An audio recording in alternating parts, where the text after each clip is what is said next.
Welcome to our channel. Today we how to reset your buyer's checklist with Trulia step by step clearly.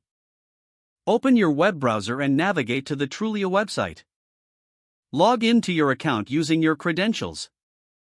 Once logged in, locate and click on the account icon in the upper right corner.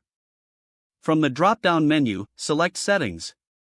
Scroll down to the Buyer's Checklist section. Click on the Reset Buyer's Checklist button.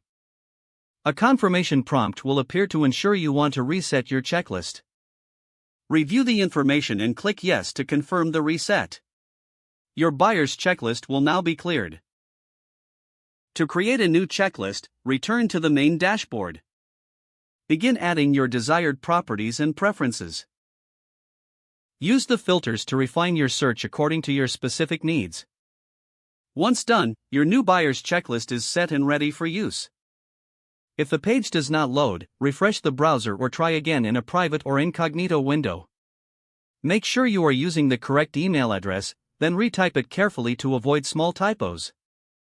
If your password is not accepted, use the reset option and create a new strong password you can remember.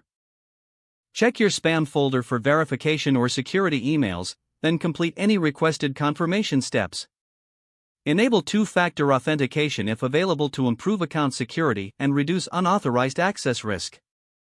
After signing in, review your profile details so your contact information and settings are accurate and current.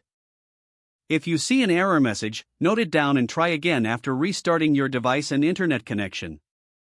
Log out when you finish, especially on shared devices, to keep your account and payment information secure. If the page does not load, refresh the browser or try again in a private or incognito window. Make sure you are using the correct email address, then retype it carefully to avoid small typos. If your password is not accepted, use the reset option and create a new strong password you can remember. Check your spam folder for verification or security emails, then complete any requested confirmation steps. Enable two-factor authentication if available to improve account security and reduce unauthorized access risk. After signing in, review your profile details so your contact information and settings are accurate and current.